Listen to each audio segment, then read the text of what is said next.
Well. It has been some time, hasn't it? Many changes happening. So many changes happening. I'm seeing if this is pulling up on my little Facebook here so I can see who's here. There I am. Lovely. Some time, hasn't it? So I was talking to a very dear girlfriend this morning. You know who you are.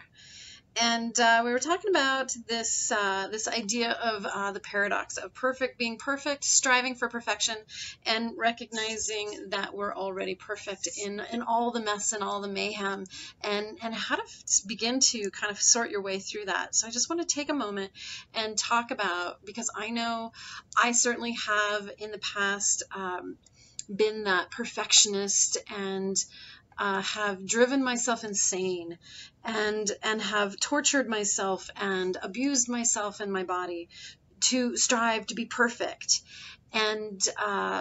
And all the ways that we do that in our lives, all the ways that we judge ourselves, criticize ourselves, so that we're looking at ourselves relative to other people's finances, their bodies, their lives, their relationships, their careers, what car, what house they're driving, all the things. And we look at those comparisons and we look at ourselves and we somehow deem ourselves less than. And it's an external comparison. And so that's the first mistake. Oops. The only thing that you can compare yourself to for an accurate comparison is who you were yesterday, who you were last week, last year, 5 years ago. That is the only accurate comparison that we can make to really give us good information as to our progress. And so when I look at myself relative to myself, I can see significant changes. I can see significant steps forward. I can see where I am less reactive to situations than I've been in the past. I can see where my body has shifted and changed relative to where it is. And so to begin to come out of this idea of striving for perfection and coming into the acceptance of who I am, how I am right now, right here, this is actually perfect. In all the mess, it's my judgment, my criticism that creates this idea that this isn't okay. And so the paradox of striving for perfection is just that. It's recognizing that how I am is perfect. And recognizing and knowing that all the judgments and all the criticism, all the comparisons are what is not helping, which is blocking me from knowing my inner perfection. That's pretty perfect. So the paradox is that we're striving to change what is already perfect. This is really okay.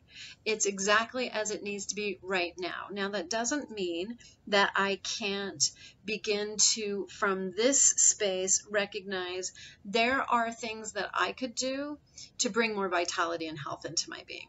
Oh, absolutely. I could do that. But where I'm at right now is completely perfect. It's exactly as it needs to be. And when you really get that, and when you are absolutely 100% in yourself, knowing that everything is happening exactly as it should be, things get calm, really calm.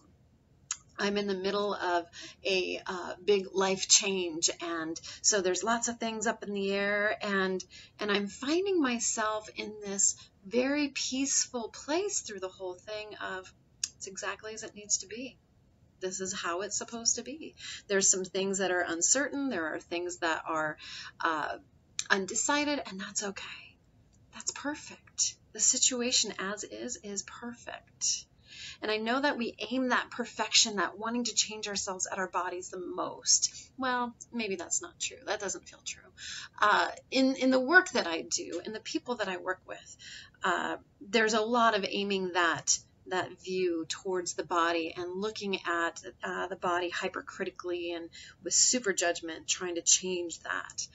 And it's really about loving and accepting and understanding that this is exactly as it is, as it needs to be, as it should be, and we are in a constant state of change.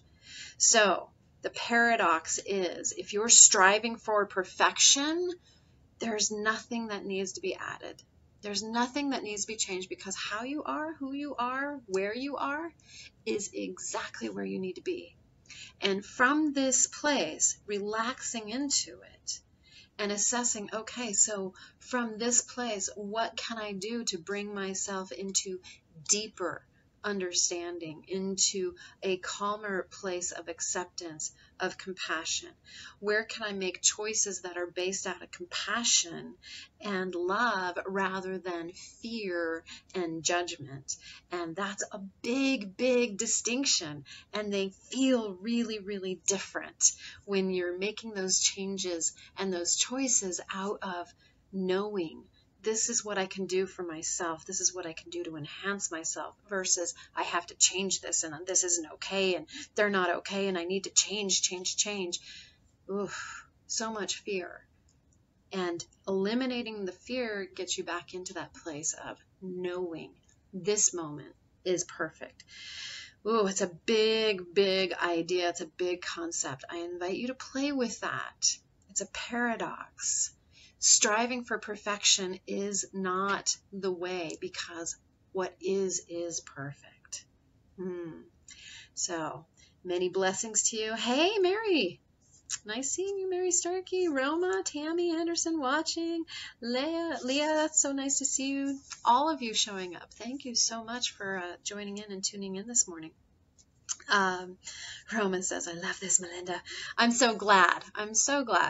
I've had quite a number of ideas and thoughts and inspirations that I would like to share. And yeah, I've been kind of doing my own cocooning and transforming, so as of late. So you'll see a little more of me and the inspirations coming back online. If any of you are struggling, if you need help, if you're in a place where you're finding fear-based anything getting in your way, please reach out. It is what I do. It is through cellular release therapy that I help people get to that calm place, to find that place within themselves of loving and accepting. And it is a journey, and I'm happy to walk that journey with you. It's one that I continue every day to walk for myself, and I would very much love to share that time and space with you. So please look me up. I will put a link to schedule appointments with me in our little chat here, and feel free to share this video. If it spoke to you, great. Please send it, share it. Evidently, Facebook has changed its algorithm, so people aren't seeing everything anymore. I don't know what that's about, but I know it's perfect. Who sees this and who tuned in is exactly perfect. And I know that everything that's happening is exactly as it needs to be. Many, many blessings to you all, and I look forward to seeing you very soon.